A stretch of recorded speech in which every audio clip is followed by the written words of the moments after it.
going good. Yeah? Yeah. Okay. We're just driving.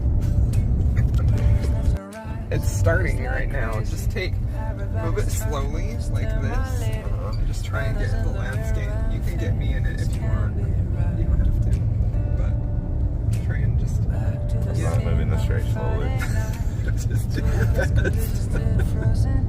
It's hard to steady. It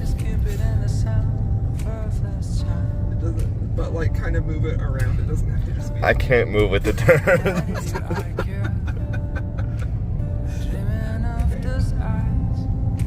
You're gonna window shut now. It's all window shut.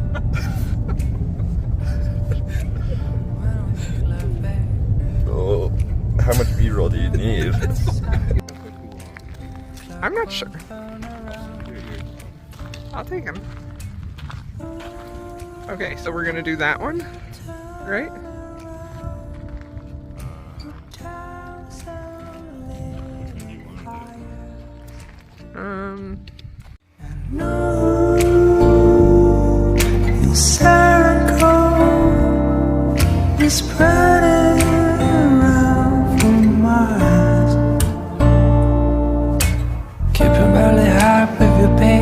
Slowing things down when I wanted to race, catching up again when you try to chase. Feels like we're playing space. You always find a way to make up, right?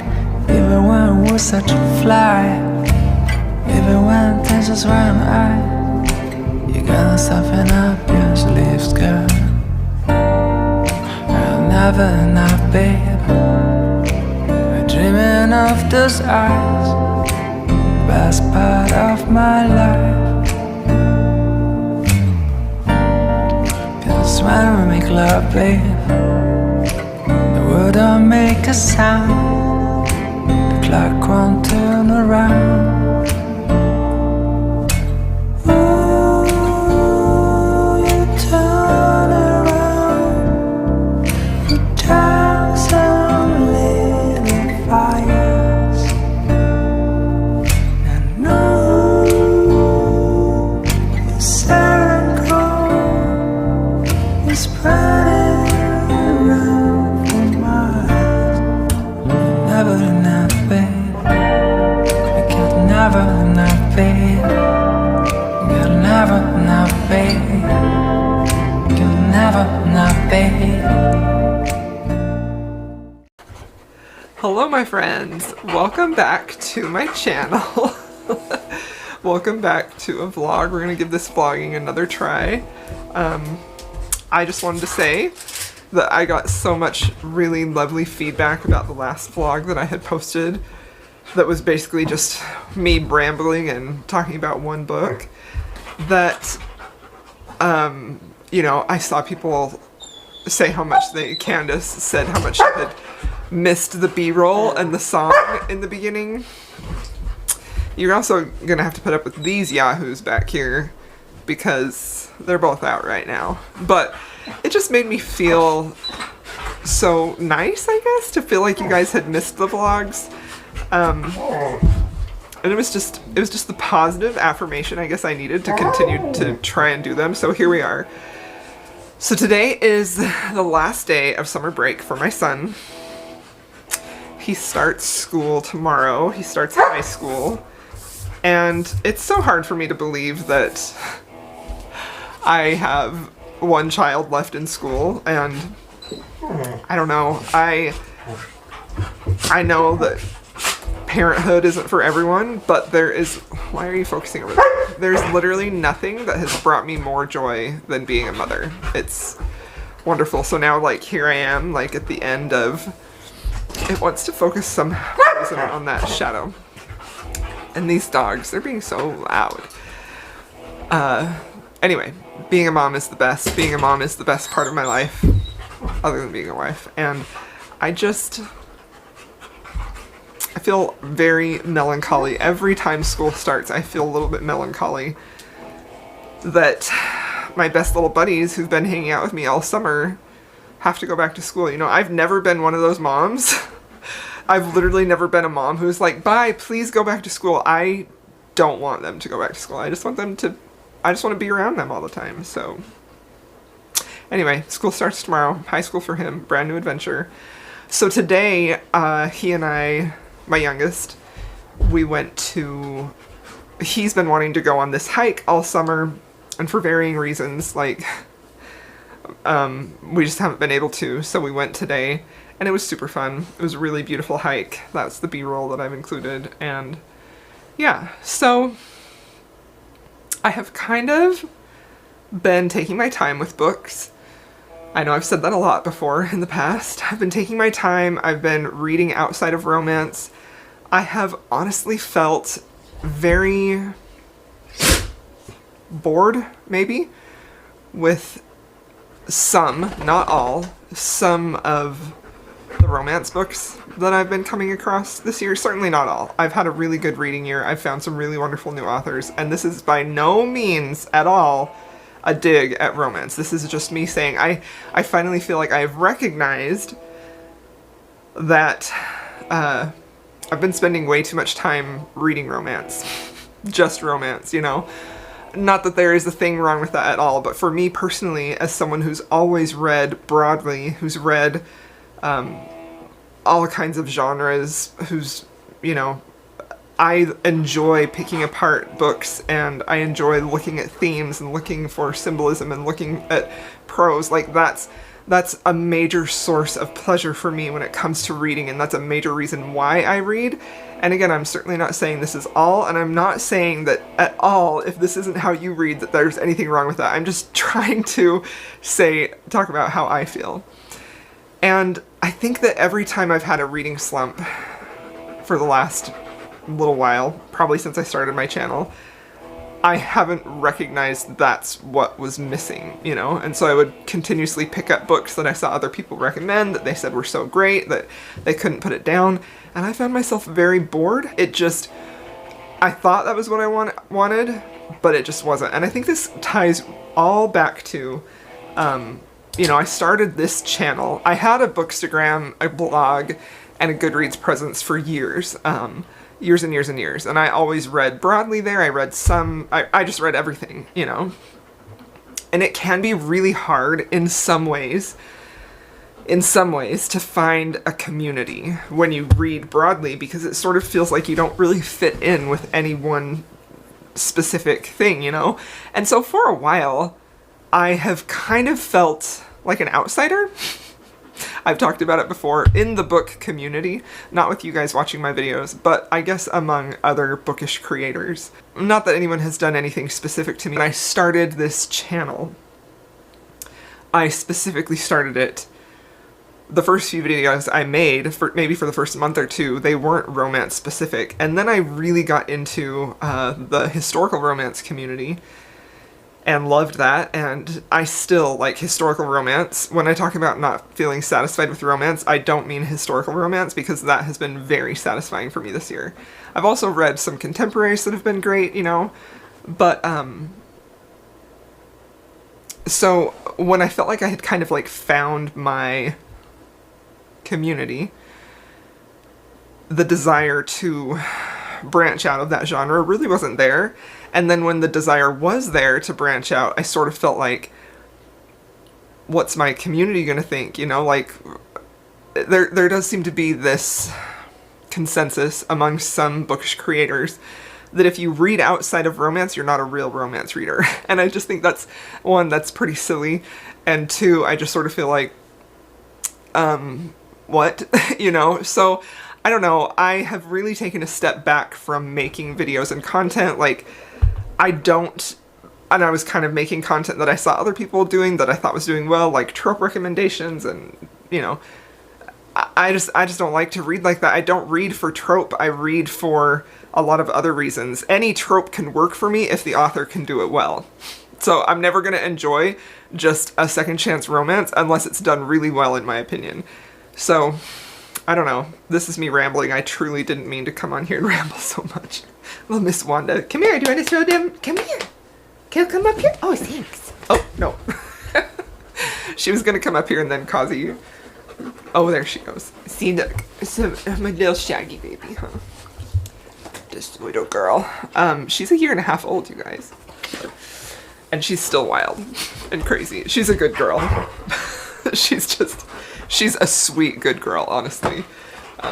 She just needs to grow up a little bit more. She's in that teenage stage. So anyway, this has been 8 minutes of me rambling, talking about my thoughts on the book community, talking about where I feel like...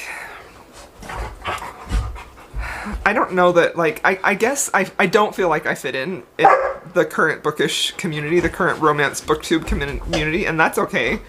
You know, for a while I kind of felt like I wanted to fit in, and then it felt like I was trying to fit myself into a box that was too small. And I'm just not like that. I need to have ideas in fiction. I need to have themes. I need to have things to unpack and explore and think about. And, I don't feel like a lot of times that type of conversation is wanted. So my point is, I have sort of felt not really like making content because of that very reason. I didn't really feel like I fit anywhere, and just feeling overall frustrated with that. That's all I'm gonna say. So my point is, hi, hello, it's a vlog.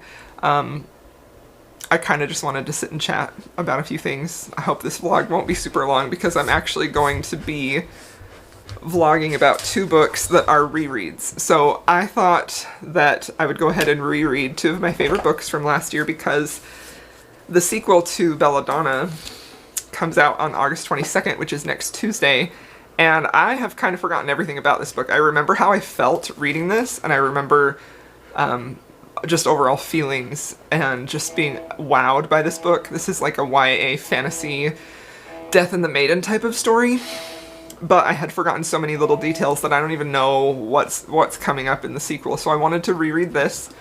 And I also have had such an interesting experience with rereading this year.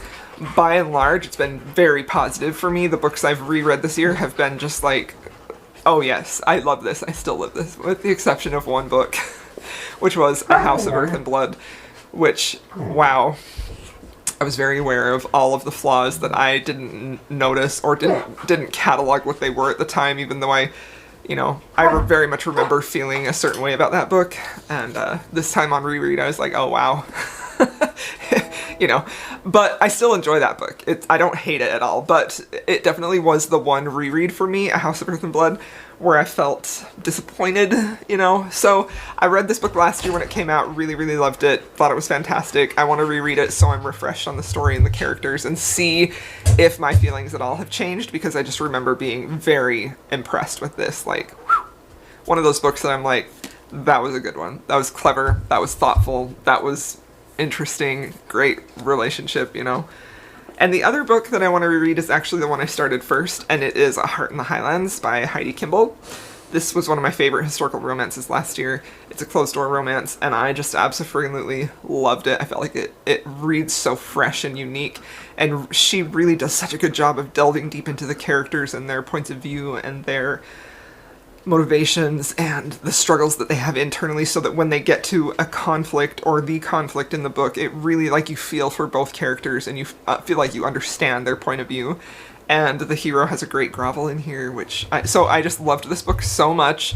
But again, there were parts of this that I don't vividly remember. I remember how I felt about it, and I remember thinking this was everything that I wanted in this type of relationship and this type of dynamic. But the second book is coming out soon. I'm on this author's ARC team. I just got put on her ARC team. I'm very excited about that.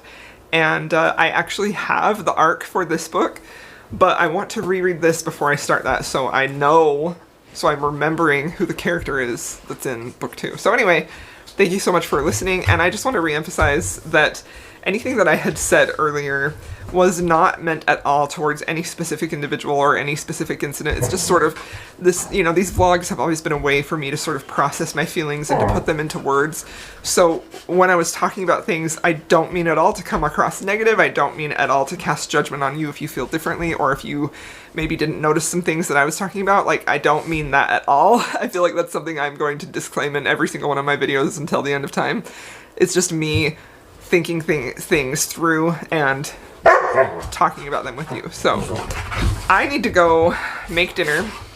I'm going to listen to my audiobook while I do that. And I'll have an update for you because I'm only a few chapters into A Heart in the Highlands, but her writing is just so beautiful and so careful, and I love and adore that more than just about anything. Not anything. But I love an author who uses their words carefully and thoughtfully. I cannot stand anything that is just completely like a hammer to the face type of approach. It just drives me absolutely insane. So I'm enjoying my reread of this so far. And then I'm very excited to get to Belladonna. So I don't know, this is mostly just going to be my thoughts on, not necessarily a rating on this, but I'm just kind of going to give you my thoughts on maybe things I noticed, things I appreciated more the second time, things I didn't notice. Anyway, I appreciate you watching this video, my friends. Thank you for being here, and I'll see you in my next clip. Hello, friends. Just a quick update. It is still the same day I started this vlog, just later that night. But I want to try and capture why I love A Heart in the Highlands so much. And there are a lot of things that I want to talk about, but the thing right now that is striking me is I'm on chapter 6, so still fairly early on in the book, and this is where, so this is a second chance romance. It's an arranged marriage. He's a duke, he's a Scottish duke, she's an English lady, and the circumstances where they're brought together is unique in the way that I feel like her grandfather is the one who set up the relationship, and he believes with all his heart it's what's best for her because he's dying. And the hero, his dad, is kind of a terrible man, like very harsh and rough, and the only thing he wants is to make sure there's an heir.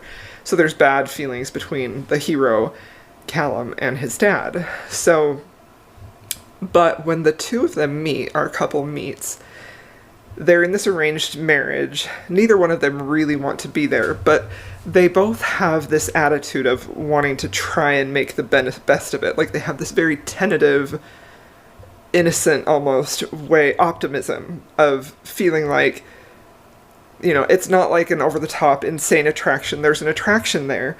It's not like love at first sight. It's this very tentative willingness to enter into a marriage with someone who's going to be your life partner, and both of them have the hope that this could work out. We could be good together. And I love that so much. I love that whole very subtle, very optimistic way of looking at this marriage in terms of this could be good. We could be good partners together. And then something happens and they break apart and they have to come back later together, which I'm not at that part yet. But I love so much that this isn't anything that, even though it is an arranged marriage, there's still this willingness, this desire to make things work. And I think that that carries through like the entire book, is this overwhelming desire to try to make it work, you know, which I think speaks to a lack of selfishness, which I just find so refreshing and appealing. If there's one thing that I think romance novels can be criticized about, it's selfishness in the relationship. And I think that's one reason why I feel like so many of them, particularly a lot of popular contemporary romances, just don't work for me, because it defies it defies any realistic expectations that I have that this relationship could actually work. And I think that's what's so lovely about this book, is that I feel like this is a relationship that could work, and it's very sweet and tender, and just this almost naive, youthful optimism that this could work out, even though the hero is like 26 and she's 19, so they're very young when they first meet. But it's just so lovely. It's just so lovely. I'm having a great time. Hello, friends. Hi, hello, good morning. I have a big smile on my face. I don't know why, because my boy went to school today. It's the first day of school, and he was nervous but excited. It's his first day of high school. And I'm feeling all kinds of things, you know? Like, that's the thing that I think is difficult about being a parent, is not centering yourself when your children go through these big things where you feel like this sense of grief or loss or mourning, but you don't want them to see that because you want them to know that you're excited for them. Like, I don't know. So I tried to, like, communicate to him that I'm really gonna miss you. And he was so cute. He said, "Thanks, Mom." I just love that boy so much. I mean, obviously he's my child, but which I've been thinking so much about my own family, my own views on family and motherhood, and how it is literally like the most important thing in the world to me, and my marriage and everything. And I truly 100% feel that my feelings about marriage, love, relationships, and children, motherhood, is undoubtedly connected to how I feel about romances, you know, because I've lived a great love story. And so I don't know where this is going. Once again, welcome to a vlog that is a bit chaotic, but I have been listening to A Heart in the Highlands. I'm probably a little over a quarter way through. I'm on chapter 12, and so much of this book is like familiar, like I'm remembering, oh yeah, I remember when this happened, but at the same time it feels so fresh and new, and just I'm having the best time reading this book. I love this book so much. Something that is really occurring to me on my reread is how well this author understands humans and human nature, and how people mess up, and how they can go about seeking like forgiveness or trying to make things right, you know.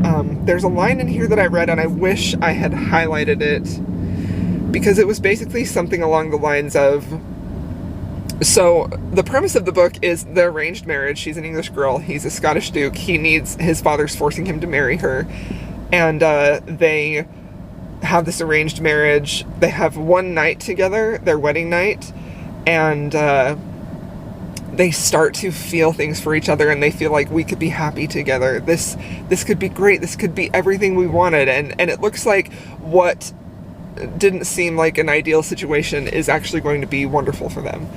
And then that night, Callum, our hero, he leaves his new wife in bed to go throughout the house for a minute. I don't even remember why. I literally have just read it. And he ends up running into his dad, and he has a conversation with his dad. Tempers flare, and he gets very upset. He doesn't have a good relationship with his father, and he makes the decision right then and there to leave his new wife and just go away, not be a part of her life, leave her there, because of certain feelings that he has towards his dad. And I think that on like a surface level right there, we could say, well, he left because he's doing a Simon, right, from the Duke and I. He's not going to give his dad an heir. He refuses to do that. But that's not really why, that's not 100% why he leaves. That's a big reason.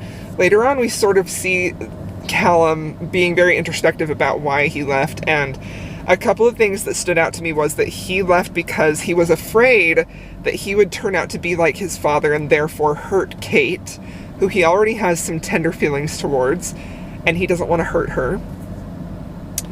And he's also very much afraid that things aren't going to work out, that he's going to end up being, basically his big fear is he leaves out of fear because he thinks that he's going to end up being like his dad, and he's going to hurt Kate. He's not going to be the kind of man that she deserves. So I think that's so interesting, because I think that's such a very basic human tendency. A lot of the times in our relationships with people, at least I know I've done this, I've seen people do this, a lot of the actions that we take or how we react to things are largely fear driven, because we're either afraid of hurting someone, or we're trying to preemptively avoid hurt or pain by doing this other thing, which then actually creates more hurt, which is exactly what Callum did here.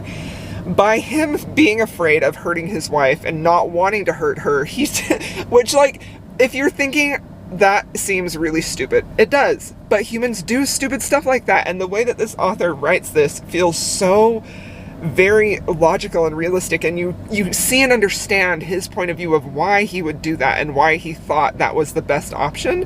And I just think that shows a very talented author with a really good grasp on humans and what makes them work and why they make the decisions that they do.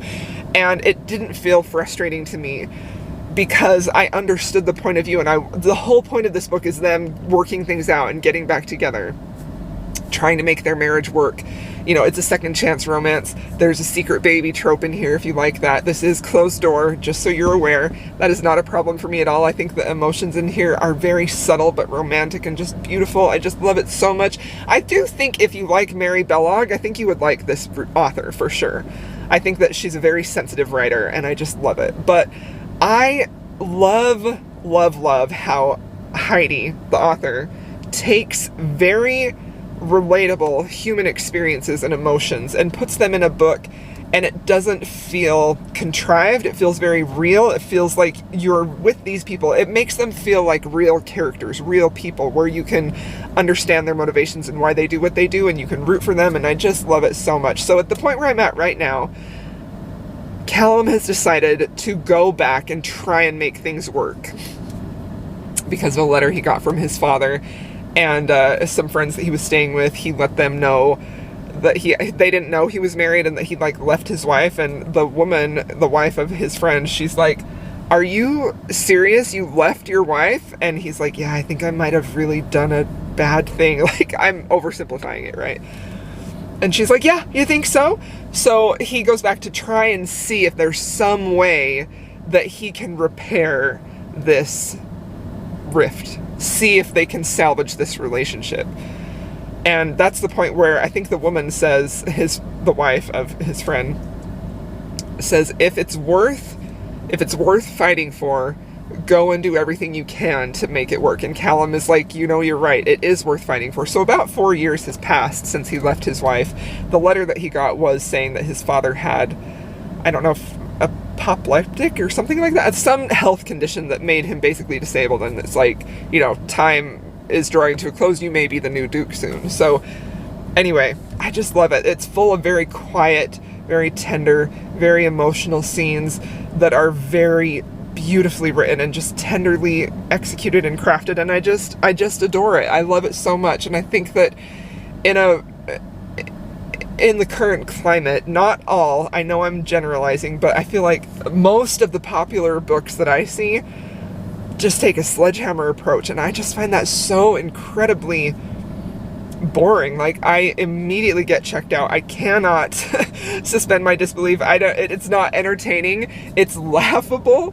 Okay, I'm starting to get a little rude. So anyway, I'm just enjoying this book so much, this reread. I love it. It's making me very happy. And yeah, so this vlog is shaping up to be pretty long. I'm going to try and finish this book today, and I'm going to try and save all my thoughts for when I finish and come back to you, because I want to finish this book today. I've got a lot of work to do. Nobody's at my house, so I can listen to audiobooks uninterrupted. And tomorrow I will read Belladonna, hopefully in one day, and then hopefully this vlog will go up on Monday. Okay, thank you for watching. I'll see you soon.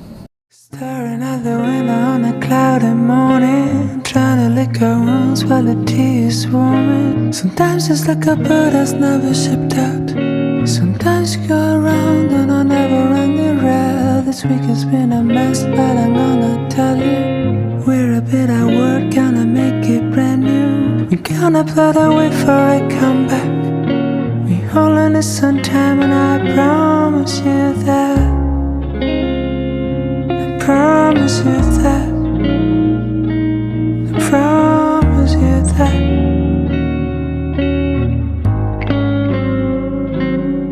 I know this can take a while, but it's gonna be alright, girl.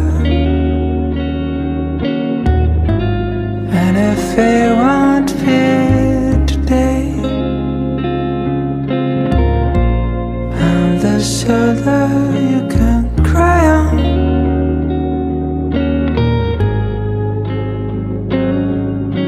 So cry if you wanna cry.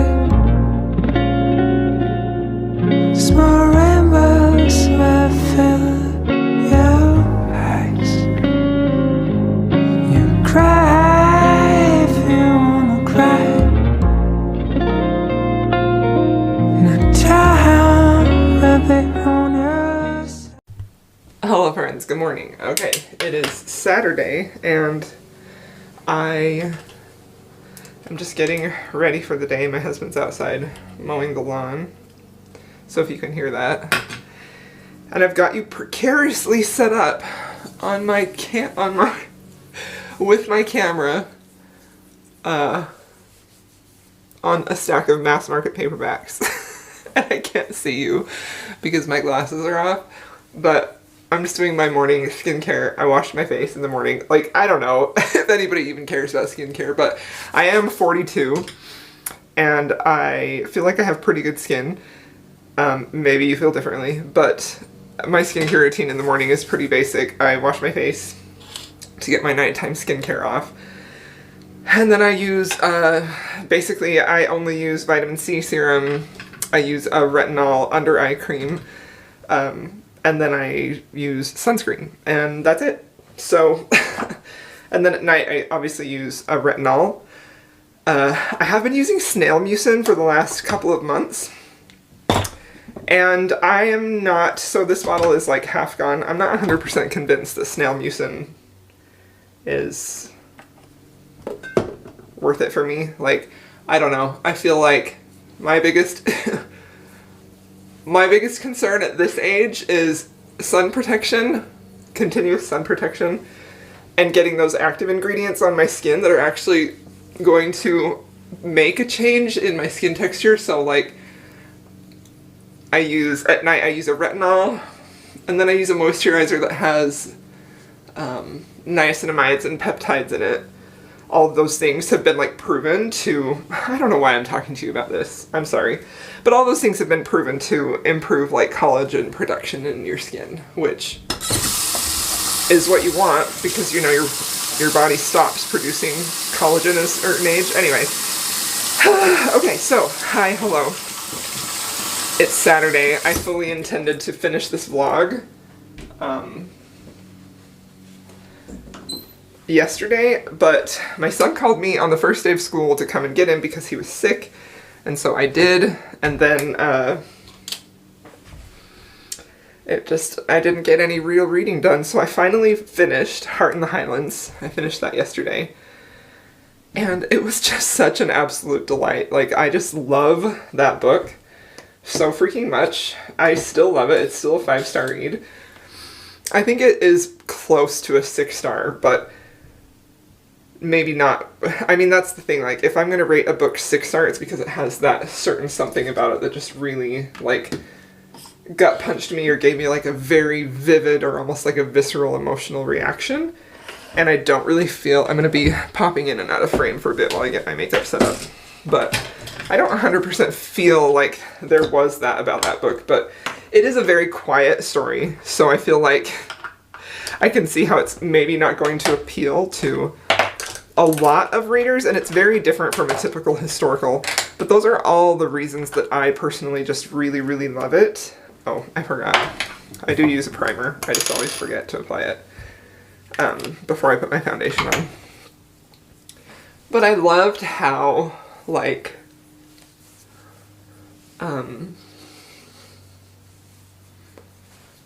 I just loved watching both of these two really work on their marriage, you know? Like, I think the thing that is sad about this book is when they break apart, when Callum leaves Kate, and he, you know, she's so completely devastated.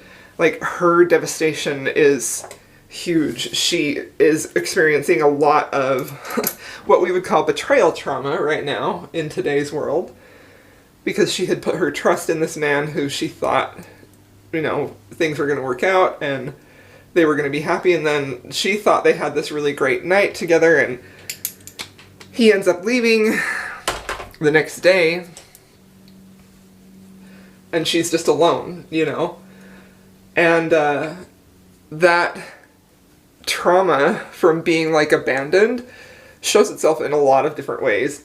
But I'm still just so impressed with her resiliency and how she continuously tries to give him another chance. And the thing that makes her do that is her feelings for her daughter. Like, she doesn't, but also, so her feelings for her daughter, she wants her daughter to have her father in her life, but she also is very afraid because she recognizes that women, mothers at that time, don't have a lot of power over what happens with their children. So when Callum just like walks back into her life, she's presented with a myriad of emotions, betrayal, hurt, pain. She's angry with him. But she also recognizes, on the one hand, I want her to have her father in her life if he wants to be. And on the other hand, I don't want him to potentially do anything that would take her out of my life because he has power and say over what happens to her and I don't, So I feel like Kate treads such a delicate line through the whole book where she's just trying to do what's best for her daughter. And I think at some points that comes at a cost to what's best for herself. But overall, I think that's mostly tempered with the fact that she does have feelings for Callum and she wants them to be a happy family so bad, So 2 weeks of me doing my makeup, you lucky people. But I think that, and Callum for his part, I think there are a few scenes in the beginning where we see him, like, when he returns to her, we can see that he's trying so hard. He's hoping that maybe he can just like walk into her life and with a few jokes, or maybe that they had shared some inside jokes, that maybe she wouldn't be like, you dumb idiot man. Like maybe she wouldn't be too upset with him, right? And he quickly realizes that's not the case. But I just really, really loved how much of this book focuses on very real, very relatable, very human feelings and emotions of fear of hurting someone because you feel damaged, because you feel broken, fear of getting hurt yourself, but always like tempered with this desire to, but what if it works out, And I think that's really where the power of romance novels comes in, honestly, is that hope of, but what if it works out, And I just really, really loved it. I think it's so beautiful. It's so sensitively done. I wish I had been able to vlog, like, in the moment, because I know I had a lot more thoughts as I was reading it, which have since left my brain. But I absolutely adored it. And, I just thought it was just absolutely fantastic. I would highly recommend it. She's an exceptionally gifted and talented author who really gets nuances in human emotions and relationships right in a way that makes you feel things and feel for them. And I don't know, I just feel like it was such a refreshing historical romance. And I feel like a lot of times they can either, sometimes, I'm not always, but some of them can lean too far into like woman empowerment and a really strong, like almost like feminist bent at all, like her independence, her autonomy at all costs, which I enjoy those too. Or they can lean the other way where she's almost sort of like captive to his desires and he has power over her and rule. And I just really loved how this one was very focused on Kate's decisions are made. She makes all her decisions and she makes them based on what's going to be best for her family and her daughter, and it was just stunning. I just loved that. And Callum's, his emotions, like he never tries to force her. He wants her to love him. And so he's working through the whole book. There's no big grovel scene, but through the whole book, he's trying to show her that I messed up. I know I did, but I think we can be happy and I want to make you happy. So there are definitely some moments that are just so tender and so touching, and he has written all of his thoughts and feelings in his journal and he lets her read them so we get to see his thoughts while they were separated, and it was just very, very thoughtful and sensitive. Like those are the highest praises that I can give to it, and that's exactly what I consider to be really excellent writing, So I loved it, and I'm really glad to see that upon reread it really super worked for me. So I've been filming for 9 minutes. I may regret having filmed all of this while doing my makeup. So now I started Belladonna. I started that last night, kind of late. I'm only a few chapters into it, and I am already really swept up in this author's story. So this one is basically about our heroine who so it's a fantasy. It's a YA fantasy. I don't really necessarily want to call it a fantasy romance because it doesn't. It's a YA fantasy romance. So if that tempers your expectations, then I think that's a good thing. But our heroine is, she's sort of like cursed. Whoever she touches will die.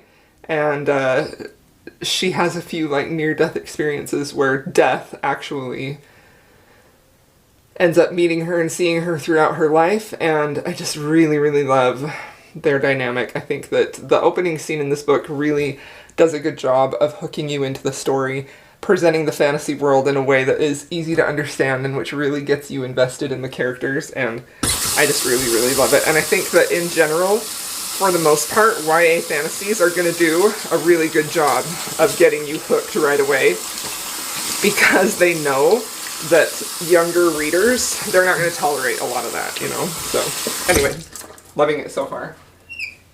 Super happy with it. And I'm going to continue it, and then I will be back later. It is time, it's the perfect summer night.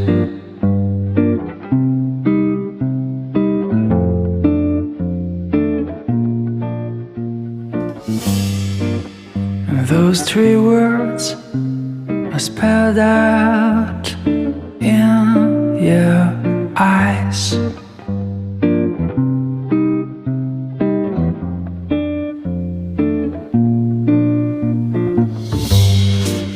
But before I go on, say something wrong.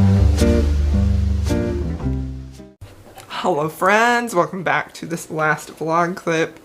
Here's the Widow Kazi nose right here. Wanda's in her crate. She's not out all the time yet, even though she could be. But they just play way too hard, and it's impossible to get any work done. So I'm just about to start my work day, gonna get a few solid hours in, hopefully. And then we're gonna have reading sprints on my channel here for the romance readathon. So yeah, it should be fun. So I did finish, let's see, Belladonna. Let me scoot over so I have room for the book. That's something I've been noticing in my videos I'm not doing a great job at, is leaving room for the book. So I finished my reread of Belladonna. I left the bookmark in. I've been reading it physically and listening to the audio, mostly the audio. And I do think that the audio performance is exceptional. So I'm gonna put this book down because I don't want to hold it, and just put a picture up there. So, also Kazi has found a bone and he's chewing that under my feet. Also, I dyed my hair Saturday night.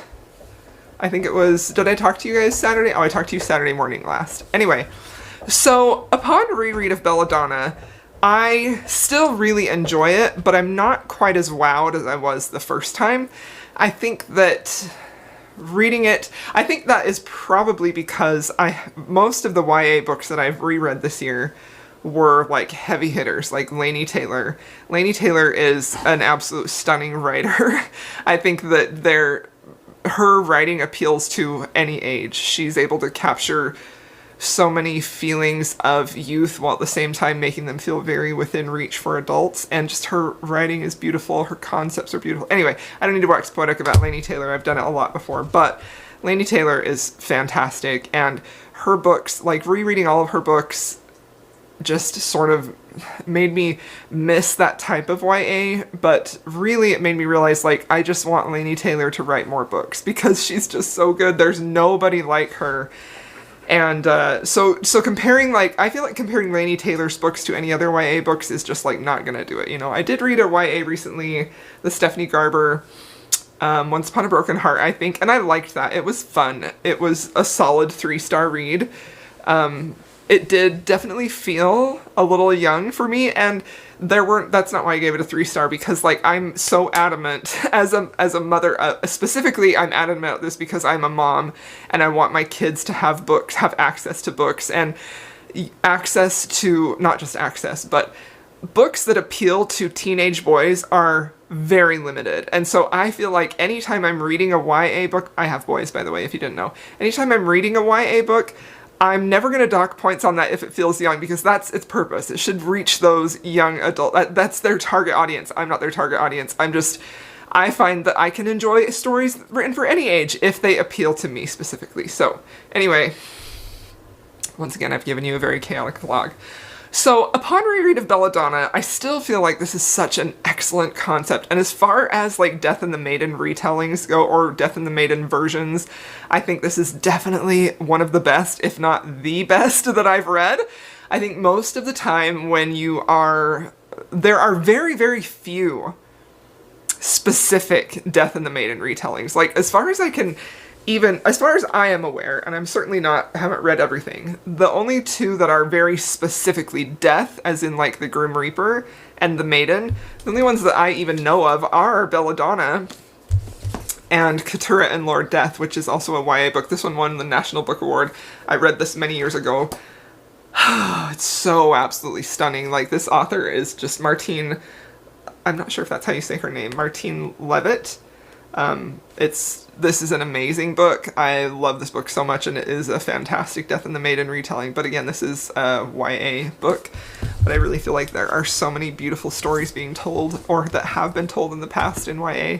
So as far as like Death and the Maiden retellings, those are the only two that I have read that are very specifically Death, like the Grim Reaper, or someone who comes and takes like fairies' souls to the afterlife, and the Maiden.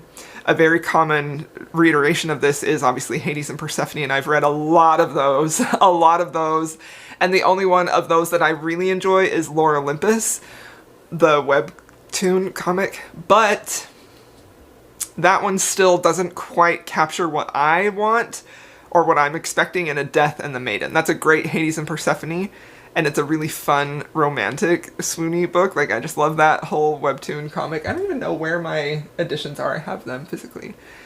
But I think that another version of Death and the Maiden is Beauty and the Beast. So this is a very, very, very common trope that we see in romance, and we maybe just don't realize that its origins were Death and the Maiden, you know? I think that Death and the Maiden specifically appeals to readers because, to romance readers, or to women in general, I think largely because we have this woman who is powerless. She's a maiden.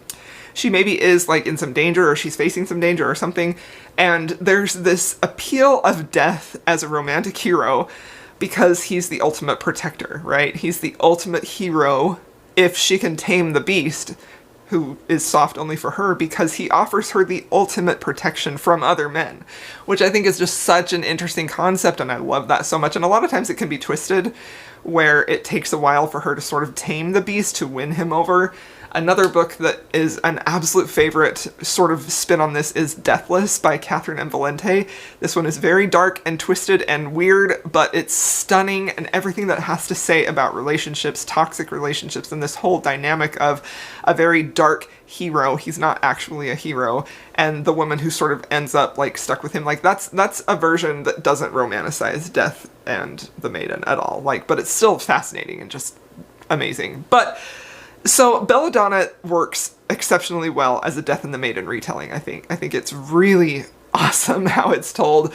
I love how he meets her when she's a baby and he sort of like follows her throughout his life. I love how she has this sort of conflicting feelings of fear of him, and every time he shows up she's afraid, while at the same time she feels this constant allure and draw to him. And I also really love just their dynamic, how he specifically can touch her, and he's just like, I love that when a hero, like in paranormal romance or ever, when there's this thing where they can't touch and then he finally finds the one that he can touch. Like, I just love that. I'm a sucker for that. I do think that this one reads very much as a murder mystery. It has a lot to say about coming of age because of our heroine's youth and becoming an adult. And I also really feel like this book does a good job of capturing Signa's character as a young adult. There are times when she does feel very immature, as I would expect her to, as a young girl who hasn't had really anybody there to model behavior for her. She's trying to figure out all of these things. She's feeling, you know, physical attraction to Death. She's sort of trying to reckon those feelings with what she feels like she should do as a lady in society. So it has like historical elements in here too. I think the fantasy elements are strong. I think the mystery elements are strong. I think the characterizations are very strong. And I just love the overall plot. So I do really, really like this. Again, like the only thing that I think didn't wow me as much, I'm not going to change my rating, but in my head it's no longer like a 5-star, it's probably more like a 4.5, is just the interaction between Death and Cigna sort of takes a while to get there. And that could be because this is a first book in a series. So the second book comes out on tomorrow, and I'm very excited to read that. But I just think this is a really well done story. The storytelling in here is quite excellent. I think that there's just enough amount of intrigue and insight into the characters to get us, you know, really to be on board with their journey and to follow them through it. There are moments where we feel sympathetic with Cigna, and there are moments when we feel sympathetic with Death, and there are moments when we're frustrated with both of them. And I think that makes for really great character dynamics and really great character growth. So again, I feel like I really recommend this book. I think if you're interested in Death and the Maiden at all, I would recommend it. I think this is a really solid YA. It fits the pattern of some very successful YA fantasies that I've read in the past, where it's sort of a combination of a coming-of-age romance, hero's journey type of thing, and I really, really, really like it. So once again, as I was reading this, I was like less impressed, but at the same time as I'm talking about it and thinking all of these things that I saw that were really well done, I'm thinking maybe I'm actually more impressed with this. So I really, really loved it, and yeah, it's still a 5-star read for me. It's still a 5-star read for me.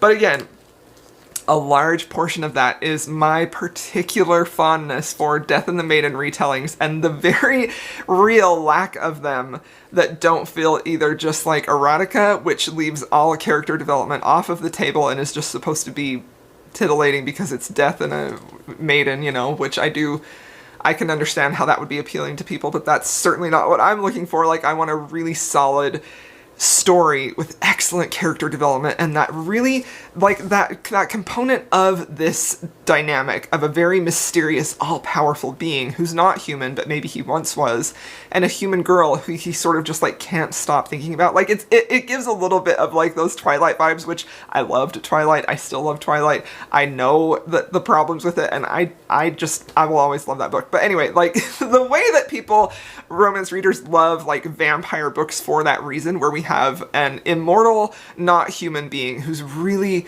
drawn to this human being, and sort of the reason that the author takes to explore why that is. Like, why is he drawn to her? What is the reason?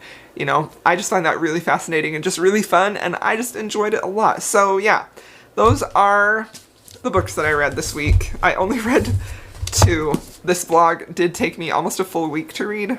Maybe not quite, a couple days. It's Monday. I think I started this vlog on Wednesday of last week. But yeah, this book remains an all-time favorite. I adore this book so much. I love it with my whole heart and soul. I'm dying to start the arc of this. I want to start that like right now, but I'm currently reading V.E. Schwab's new book as an arc, and that is very, very long. And I'm 30% into it, and I still have like 7 hours to read on my Kindle, but I'm loving that so much. So that's the next arc I'm going to read. And Belladonna, just, what a beautiful, fun, fantastic, dark, mysterious human story. I just really, really loved it. So yeah, both of those were great rereading experiences for me. I'm really glad that I did this reread. I think that it was what I needed, and it was what I wanted, and it has set me up perfectly for both of the sequels. So yeah, I think that the sequel to this comes out in October. I'm not entirely sure. I'll put the date and the title of the next book in the series, which is Charlotte, which is the heroine's daughter. That's her book that we're getting next. I'll put the date and title of that book and a picture right here for when it comes out next. And yeah, Foxglove, the second one in the Belladonna series. I don't know what that series is called. That comes out Tuesday. So, all right, my friends, thank you so much for watching. I hope you enjoyed it, and I'll see you in my next video. If you've made it this far, please feel free to leave me a black heart, and I'll see you next time.